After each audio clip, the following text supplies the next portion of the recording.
नमस्कार। कई बार हमें प्राणायाम करने में सांस लेने में परेशानी होती है क्योंकि हमारी श्वास में आवाज़ आती है और प्राणायाम का नियम है कि हमारी श्वास बिल्कुल शांत होनी चाहिए। गले में कफ रहता है, ये हमारे कुछ डाइट की वजह से भी होता है और कुछ और प्रॉब्लम होती है कि हम पूरी ऑक्सीजन अपने शरीर में नहीं ले जा रहे हैं।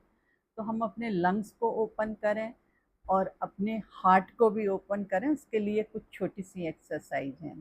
दोनों हाथ इस तरह से रखेंगे, पूरी गहरी सांस के साथ करना है। तो चेंज करके